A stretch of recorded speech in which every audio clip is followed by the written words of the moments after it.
വീണ്ടും വരുന്ന ദൈവത്തിൻ്റെ അതിവിശുദ്ധനാമം വാഴ്ത്തപ്പെടുമാറാകട്ടെ. നല്ലൊരു പ്രഭാതം കൂടെ നമുക്ക് ദൈവം തന്ന് അനുഗ്രഹിക്കാൻ ദൈവത്തിന് സ്തോത്രം. മാറ്റമില്ലാത്ത ദൈവത്തിൻ്റെ വചനത്തിൽ നിന്ന് നമുക്ക് ഇന്നൊരു പ്രഭാതം കൂടെ ചിന്തിക്കുവാനും ഇന്നത്തെ ദൈവത്തിൻ്റെ സാന്നിധ്യത്തിൽ നമുക്കൊരു അനുഗ്രഹപ്രദമായിരിക്കുന്ന ദിവസം നൽകുവാനും ദൈവസന്നിധിയിൽ നമുക്ക് നിൽക്കുവാനും ദൈവം തന്നിരിക്കുന്ന നല്ല സമയത്തിനായി സ്തോത്രം ചെയ്തുകൊള്ളുന്നു. നിങ്ങളെല്ലാവരെയും ഞാൻ ഒരിക്കൽ കൂടി ഇന്നത്തെ പ്രഭാത ധ്യാനത്തിനായിട്ട് സ്വാഗതം ചെയ്യുകയാണ്. ഇത് നമ്മുടെ ചിന്താവിഷയമായിട്ട് എടുത്തിരിക്കുന്നത് നിശബ്ദമായി നിരന്തരമായി പ്രാർത്ഥിക്കുക. 1 ദിനവൃത്താന്തങ്ങൾ 16-ാമത്തെ അധ്യായം അതിൻ്റെ 10ഉം 11ഉം വാക്യങ്ങളിൽ ഇപ്രകാരം പറയുന്നു: അവൻ്റെ വിശുദ്ധ നാമത്തെ പുകഴ്ത്തുവിൻ, യഹോവയെ അന്വേഷിക്കുന്നവരുടെ ഹൃദയം സന്തോഷിക്കട്ടെ. യഹോവയെയും അവൻ്റെ ശക്തിയെയും തേടുവിൻ, അവൻ്റെ മുഖം നിരന്തരം അന്വേഷിപ്പിൻ. ഇന്ന് നമ്മൾ ഈ ഭൂമിയിൽ ജീവിക്കുന്നതായ സമയം നമ്മുടെ ഓരോ വ്യക്തികളുടെയും ജീവിതത്തിൽ വേണ്ടുന്നതായ ഏറ്റവും വലിയൊരു ആവശ്യമാണ് ദൈവത്തെ നാം അന്വേഷിക്കുക എന്നുള്ളത്.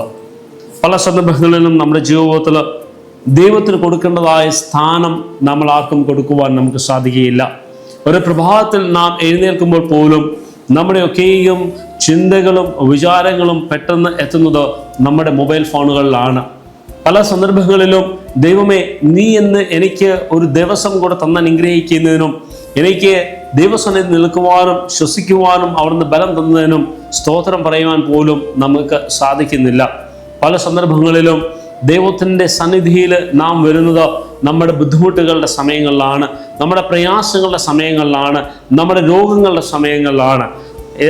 അതുകൊണ്ട് തന്നെ പല സന്ദർഭങ്ങളിലും നാം നമ്മുടെ ജീവിതത്തിൽ ബുദ്ധിമുട്ടുകളുടെയും പ്രയാസങ്ങളിലും നിൽക്കുമ്പോൾ പോലും ദൈവത്തിലേക്ക് നാം നോക്കുമ്പോൾ ദൈവം നിശബ്ദമായി തന്നെ നമ്മുടെ പ്രാർത്ഥനകൾ കേൾക്കാറുണ്ട്, അതിന് ഉത്തരം നൽകാറുമുണ്ട്. നമ്മൾ കയ്യിലിരിക്കുന്ന വേദപുസ്തകങ്ങൾ യെശയ്യാവിൻ്റെ പ്രവചനം 57-ാമത്തെ അധ്യായം 15-ാമത്തെ വാക്യം നമ്മൾ വായിക്കുമ്പോൾ ഇപ്രകാരം പറയുന്നു: ഉന്നതനും ഉയർന്നിരിക്കുന്നവനും ശാശ്വതവും പരിശുദ്ധനും എന്ന് നാമമുള്ള ഇപ്രകാരം അരുളി ചെയ്യുന്നു, ഞാൻ ഉന്നതനും പരിശുദ്ധനുമായി വസിക്കുന്നു. താഴ്മയുള്ളവരുടെ മനസ്സും മനസ്താപമുള്ളവരുടെ ഹൃദയവും ചൈതന്യം വരുത്തുവാൻ മനസ്താപവും മനോവിനയവും ഉള്ളവരോടുകൂടെ വസിക്കുന്നു എന്ന് കർത്താവായ ദൈവം നമ്മളോട് സംസാരിക്കുകയാണ്. പല സന്ദർഭങ്ങളിലും നമ്മുടെ ഹൃദയത്തിൽ നാം ദൈവത്തോട് കൂടെ നിൽക്കുവാൻ നാം ശ്രമിക്കാറുണ്ട്. പക്ഷേ ദൈവത്തിന് കൊടുക്കേണ്ടതായ സ്ഥാനങ്ങൾക്ക് പകരം നമ്മൾ അനേക സന്ദർഭങ്ങളിൽ നമ്മുടെ പ്രയാസങ്ങൾക്കും നമ്മുടെ ഭാവിയിലുള്ളതായ കാര്യങ്ങളെക്കുറിച്ചും നമ്മുടെ ഇഹലോക സമ്പാദ്യത്തെക്കുറിച്ചും നമ്മുടെ മക്കളെക്കുറിച്ചുമുള്ളതായ ഭാരങ്ങളും പ്രയാസങ്ങളുമാണ് നാം യഹോവയുടെ സന്നിധിയിൽ നാം വെക്കാറുള്ളത്. കർത്താവായ ദൈവം ഇസ്രായേൽ ജനങ്ങളോട് സംസാരിക്കുമ്പോൾ പോലും അവരോട് വളരെ വ്യക്തവും സ്പഷ്ടവുമായിട്ട് പറയുന്നത്, ഞാൻ വളരെ താഴ്ന്നവനല്ല, ഞാൻ വളരെ മോശമായിരിക്കുന്നതായ വ്യക്തിയല്ല, എൻ്റെ സ്ഥാനം എന്ന് പറയുന്നത് അത് വളരെ ഉന്നതങ്ങളിൽ നിൽക്കുന്നതാണ്. നിങ്ങൾ എൻ്റെ സന്നിധിയിൽ നിങ്ങൾ നിൽക്കുമ്പോൾ നിങ്ങളുടെ ഹൃദയത്തിൽ നിന്നും നിങ്ങൾ മനസ്സിലാക്കേണ്ടതായ സത്യം എന്ന് പറയുന്നത്, ഞാൻ ഉന്നതനായിരിക്കുന്നതായ ദൈവം ആണ്, ഞാൻ വിശുദ്ധിയുള്ളതായ ദൈവമാണ് എന്ന് യഹോവയായ ദൈവം ഇസ്രായേലിനെ വീണ്ടും ഓർമ്മിപ്പിക്കുന്നതായിട്ട് കാണുവാൻ സാധിക്കുന്നു. എന്തുകൊണ്ടാണ്? കാരണം ഉന്നതിയിലിരിക്കുന്നതായ ക്രിസ്തുവിനെയും ദൈവത്തെയും വെടിഞ്ഞുകൊണ്ട് അവർക്ക് ഇഷ്ടമുള്ളതായ അശേര പ്രതിഷ്ഠകളെയും അവർക്ക് ഇഷ്ടമുള്ളതായ ബാൽ വിഗ്രഹങ്ങളെയൊക്കെയും അവരുണ്ടാക്കുകയും ആരാധിക്കുകയും ചെയ്യുമ്പോഴും അവരുടെ ജീവിതത്തിൽ അവർ ദൈവത്തെ മറന്നു നിൽക്കുമ്പോൾ പോലും തൻ്റെ മക്കളെക്കുറിച്ച് ഓർക്കുന്നതായ ഒരു ദൈവത്തെ ഇവിടെ കാണുകയാണ്. അതുകൊണ്ടാണ് ദൈവം പറയുന്നത്, നിങ്ങൾ ഒരു കാരണവശാലും താഴ്ന്നവനായി നിൽക്കുവാനല്ല ഞാൻ ആഗ്രഹിക്കുന്നത്, പിന്നെയോ നിങ്ങൾ വിശുദ്ധിയോടുകൂടെ ഉയർന്നു നിൽക്കുന്ന വ്യക്തികളും ഈ ലോകം നിങ്ങളെ കാണുമ്പോൾ നിങ്ങൾ എൻ്റെ ജനമാണ് എന്ന് പറയുവാൻ ദൈവം ആഗ്രഹിക്കുന്നത് കൊണ്ട് തന്നെയാണ് അവരോട് ദൈവം സംസാരിക്കുന്നതെന്ന് കാണുവാൻ സാധിക്കുന്നു. പല സന്ദർഭങ്ങളിലും നമ്മുടെ ജീവിതത്തിൽ നാം ഇസ്രായേൽ ജനങ്ങളെ പോലെയാണ്. പല സന്ദർഭങ്ങളിലും നമ്മുടെ ജീവിതത്തിലെ നമ്മുടെ പ്രാർത്ഥനകളും ഇസ്രായേൽ ജനങ്ങളെ പോലെയാണ്. ഭൗതികമായിരിക്കുന്നതായ കാര്യങ്ങൾക്ക് വേണ്ടി മാത്രമാണ് നാം ദൈവസന്നിധിയിൽ നാം പ്രാർത്ഥിക്കാറുള്ളത്. ഭൗതികമായിരിക്കുന്നതായ നേട്ടങ്ങൾ മാത്രമാണ് പലപ്പോഴും നമ്മുടെ ചിന്തകൾ ഉണ്ടാവാറുള്ളത്. അതുകൊണ്ടാണ് ഇന്ന് പ്രഭാതത്തിൽ ദൈവം നമ്മളോട് പറയുന്നത്, നമ്മുടെ ജീവിതത്തിൽ നാം മനസ്സിലാക്കേണ്ടതായ സത്യം എന്ന് പറയുന്നത്, യഹോവയായ ദൈവത്തിൻ്റെ ശക്തിയെ നാം തേടുന്നുവെങ്കിൽ നിശ്ചയമായിട്ടും അത് നമുക്ക് അനുഭവിക്കാൻ നമുക്ക് സാധിക്കും.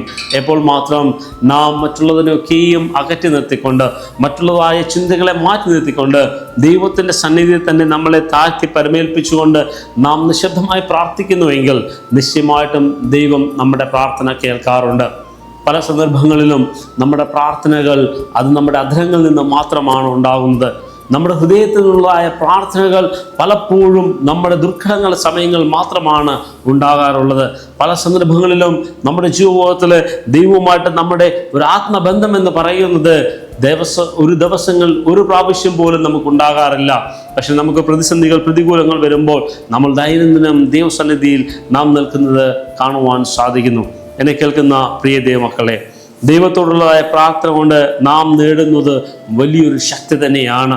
ദൈവവുമായിട്ടുള്ളതായ നമ്മുടെ പ്രാർത്ഥന കൊണ്ട് നാം നേടുന്നത് ഏറ്റവും വലിയ അനുഗ്രഹങ്ങളും തന്നെയാണ്. ദൈവവുമായിട്ടുള്ള നമ്മുടെ പ്രാർത്ഥന കൊണ്ട് നാം നേടുന്നത് ഈ ലോകത്തിൻ്റെ പിശാചിനോട് എതിർത്ത് നിൽക്കുന്നതായ ശക്തിയും വിജയവും തന്നെയാണ്. ഇംഗ്ലീഷിൽ ഒരു പദം ഇപ്രകാരമുണ്ട്: more prayer more power, no prayer no power. പല സന്ദർഭങ്ങളിലും നമ്മുടെ ജീവിതത്തിൽ സംഭവിക്കുന്നത് തന്നെയാണ്. നമ്മൾ പ്രാർത്ഥിക്കാറുള്ളപ്പോൾ നമുക്ക് ശക്തിയും ബലവും ധൈര്യവും ഉണ്ടാകാറുണ്ട്. നാം കുറച്ച് പ്രാർത്ഥിക്കുമ്പോൾ നമുക്ക് കുറച്ച് ശക്തിയും ബലവുമാണുള്ളത്. നമ്മൾ പ്രാർത്ഥിക്കാതിരിക്കുമ്പോൾ നാം അധൈര്യപ്പെട്ടു പോയി പ്രതിസന്ധികളിൽ നാം താളടിയായി നമ്മൾ ഇല്ലാതെയാകാറുണ്ട്. ആകയാൽ ഇന്ന് പ്രഭാതത്തിൽ നാം ചിന്തിക്കുമ്പോൾ മനസ്സിലാക്കേണ്ടതായ വലിയ സത്യം എന്ന് പറയുന്നത്, ഹൃദയത്തിൽ നമ്മൾ സന്തോഷം നമ്മൾ അനുഭവിക്കണമെങ്കിൽ യഹോവയെ നാം എല്ലാവരും അന്വേഷിക്കണം. നമ്മൾ ശക്തിയില്ല എന്ന് നമുക്ക് തോന്നുമെങ്കിൽ നാം യഹോവയായ ദൈവത്തെ തേടണം. അവൻ്റെ മുഖം നിരന്തരം നാം അന്വേഷിക്കുന്നുവെങ്കിൽ നിശ്ചയമായിട്ടും നമ്മുടെ മുഖവും പ്രകാശമുള്ളതായി തീരും. ആകയാൽ ഇന്ന് നാം അന്വേഷിക്കുന്നവരായി തീരട്ടെ. നാം ദൈവത്തിനെ മനസ്സിലാക്കുന്നവരായിരിക്കട്ടെ. നമ്മുടെ ഹൃദയത്തിൽ നാം സന്തോഷം കണ്ടെത്തുന്നവരായിരിക്കട്ടെ. നമ്മുടെ ജീവിതത്തിൽ നാം ശക്തിയുള്ളവരായിരിക്കട്ടെ എന്ന് നമുക്ക് പ്രാർത്ഥിക്കുകയും ചെയ്യാം. നമ്മുടെ കണ്ണുകളടച്ച് നമുക്കൊരു നിമിഷം പ്രാർത്ഥിക്കാം. മഹോന്നത വാസം ചെയ്യുന്ന ദൈവമേ, ഇന്ന് അടിയങ്ങൾക്ക് തന്ന വചനത്തിനായി സ്തോത്രം. അടിയങ്ങൾ ഇന്ന് മുതൽ ദൈവത്തെ അന്വേഷിക്കുന്ന മക്കളായിരിക്കുവാൻ അടിയങ്ങളുടെ മേൽ അങ്ങയുടെ മുഖപ്രകാശം ഉദിക്കുകയും അടിയങ്ങളെ അനുഗ്രഹമുള്ളവരാണ് എന്ന് മറ്റുള്ളവർ കാണുവാൻ അവിടെ കൃപ ചെയ്യുവാൻ പ്രാർത്ഥിക്കുന്നു. അടിയങ്ങളുടെ പ്രാർത്ഥനകൾക്ക് സ്തോത്രം ചെയ്തുകൊള്ളുന്നു. നിശബ്ദമായ അടിയങ്ങളുടെ പ്രാർത്ഥനകൾ അത് ശക്തിയുള്ള പ്രാർത്ഥനയായി ലഭിക്കുവാൻ പിതാവിന് കൃപ ചെയ്യണം. അടിയങ്ങൾ ചോദിച്ചു കുറവാണെങ്കിലും അധികമായി നന്മ നിറയ്ക്കണം. ക്രിസ്തുവേശു മാത്രം അടിയങ്ങളിലെ പ്രാർത്ഥിക്കണം പിതാവേ. ആമേൻ.